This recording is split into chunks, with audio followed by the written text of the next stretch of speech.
सच्चाई की ताकत। एक बार एक गांव में राजू नाम का लड़का रहता था।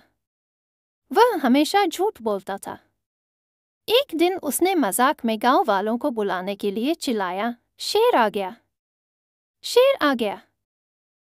सभी गांव वाले दौड़कर आए, लेकिन शेर नहीं था। यह देखकर राजू हंसने लगा। कुछ दिनों बाद सचमुच शेर गांव में आ गया। राजू ने मदद के लिए चिल्लाया, लेकिन इस बार कोई नहीं आया। शेर ने राजू की बकरियां खा ली। सीख: सत्य बोलना हमेशा महत्वपूर्ण है, अन्यथा लोग आप पर विश्वास करना बंद कर देते हैं। लालची कौवा एक गांव में एक बहुत ही चालाक लेकिन लालची कौवा रहता था। वह हमेशा दूसरों के खाने पर नजर रखता और ज्यादा पाने की कोशिश करता था। एक दिन वह कौवा आसमान में उड़ रहा था। अचानक उसकी नजर एक रोटी पर पड़ी जो एक किसान के आंगन में रखी थी। कौवा जल्दी से नीचे आया और रोटी को अपनी चोंच में दबाकर उड़ गया। वह बहुत खुश था कि उसे इतना बड़ा टुकड़ा मिला है। उड़ते उड़ते कौवा एक पेड़ पर बैठा। तभी उसने नीचे नदी के पास एक लोमड़ी को चिकन खाते देखा। कौवे को लगा कि चिकन का स्वाद रोटी से ज्यादा अच्छा होगा। उसने सोचा, अगर मैं इस रोटी के बदले चिकन ले लूं तो मुझे और स्वादिष्ट भोजन मिलेगा। कौवा लोमड़ी के पास गया और चिकन के टुकड़े के लिए अपनी रोटी दे दी। लोमड़ी बहुत चालाक थी। उसने तुरंत रोटी ली और भाग गई।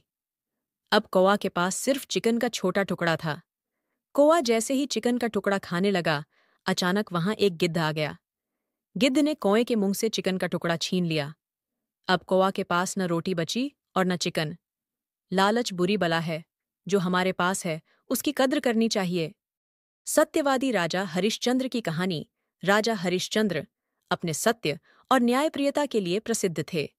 वे अयोध्या के राजा थे और अपने राज्य में प्रजा को सुखी और न्यायप्रिय जीवन प्रदान करते थे। उनके शासनकाल में सत्य और धर्म का विशेष महत्व था। एक बार आर्षि विश्वामित्र ने राजा हरिश्चंद्र की परीक्षा लेने का निश्चय किया। उन्होंने राजा के सपने में आकर उनसे दान मांगा। राजा हरिश्चंद्र ने वचन दिया कि वे जो भी चाहेंगे देंगे।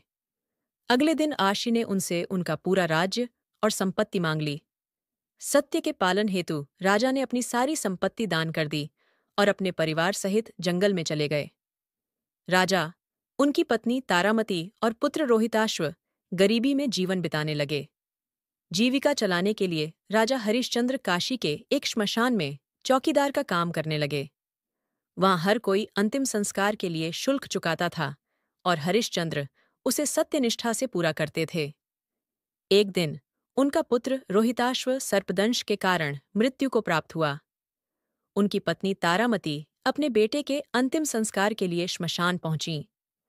वहां राजा हरिश्चंद्र ने शुल्क मांगा। पत्नी ने कहा कि उनके पास कुछ भी नहीं है।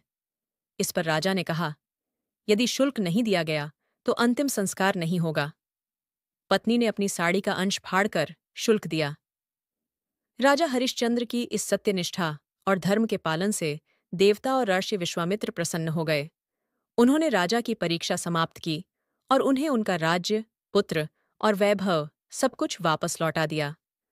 राजा हरिश्चंद्र ने फिर से सत्य और धर्म के मार्ग पर चलते हुए राज्य का संचालन किया।